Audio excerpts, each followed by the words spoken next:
nothing you can do. So you might as well say have a good time. You know what I mean? Right. And just Right. act like it doesn't bother you. I know it bothers you. Learn to deal with the anxiety so it doesn't bother you. And the only bother that you have is actually, well, is this appropriate? Is it not appropriate? Well, what can I do differently? Who am I? How did this happen? Always reflecting back. This is where we are because of who we were.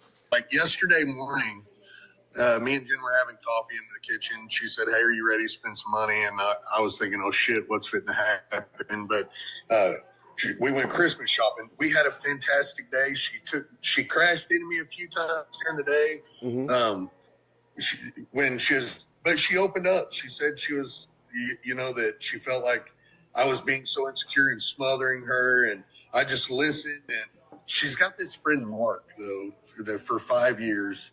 He's been around. His wife died 3 years ago, and they're like best friends. And that's a real anxiety spot for me. And she brought that up yesterday, and she was like, you just flip out when he comes through town and I was like, I used what a deal you told me to use. And I said, well, babe, I was a scared little boy. I'm tired of being a little bitch. It doesn't bother me anymore. I trust you. There we go. And then, so it went really good yesterday. And then this morning, I think it's a test. I don't know. She just told me a little while ago, she was like, hey, I don't want to lie to you about it. And I don't want you to get mad, but Mark's on his way home because he works in Midland, Texas. He lives in South Carolina. He's stopping through tonight. We're going to hang out. We're going to have dinner, and then I'll be back later tonight. And I was like, that's fine, babe. That's all I wanted is you to tell me the truth and be open with it about it. You have a great time. When inside right now, dude, I am like flipping circles. My stomach's in knots. And yeah, of course. I know this guy is trying. I feel, you can tell when a guy's playing the long game. Well, listen, okay, first and foremost, let's deal with you first, okay? Right. Number one, it doesn't matter if he's playing a long game or he's playing a short game or he's playing a game at all. It just doesn't. You talk too much. You don't want to sit there and explain, this is what I'm trying to do. Just be like, cool. Okay. Right? Because anytime you're going to put the feelings of guilt into her or justification, anything that's negative is not going to create your positive, okay? You did handle it well considering you're feeling the insecurity grip you right now like a motherfucker, right?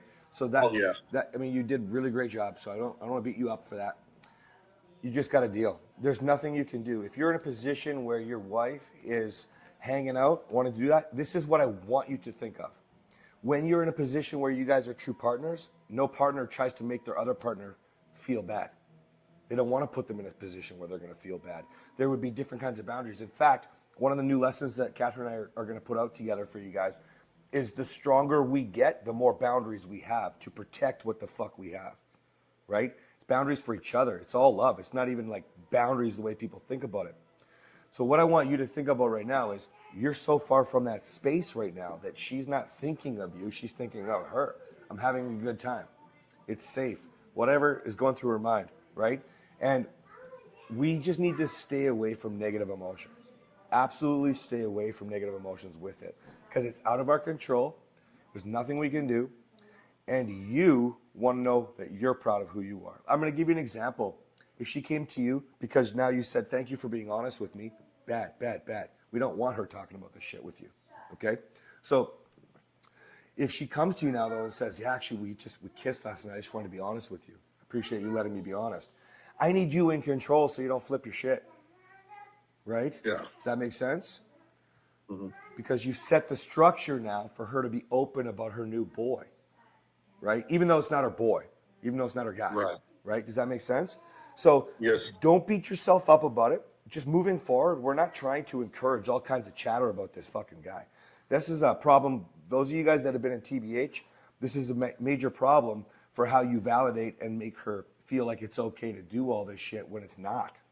Right? We don't want the structure of her going somewhere else. Okay? And so don't beat yourself up. Get a hold of your anxiety. Get prepared that she might now want to come to you and be honest about how they cuddled, how they kissed. God forbid the worst. Okay? Right. Can you deal with that? Can you get on board with handling response versus reaction with that coming out? I think so. Maybe. I think so. I think I'm prepared. I know I can't control it.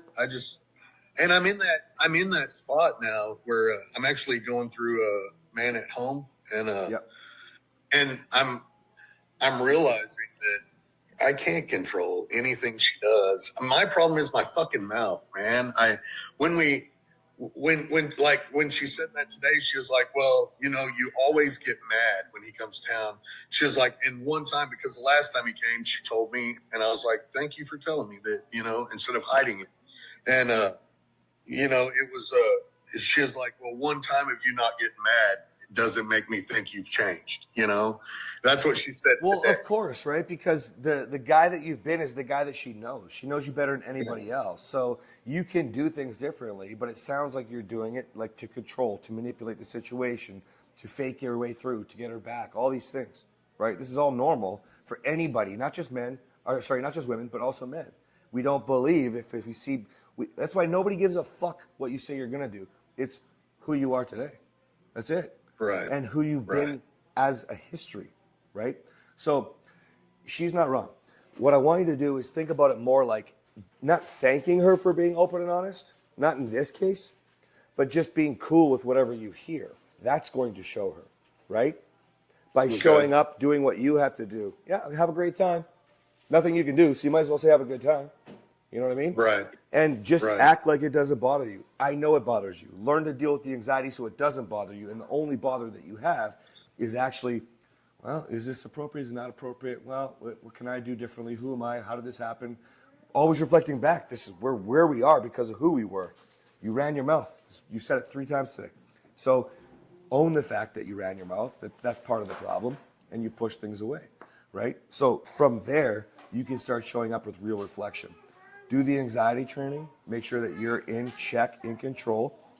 We don't obviously want her to carry this to the next level, but we don't know what's going to happen. We're here because of our past. That's all we care about. Who can I be today now? That's it. Okay? Okay. All right. Thanks, man. I appreciate it. You got it.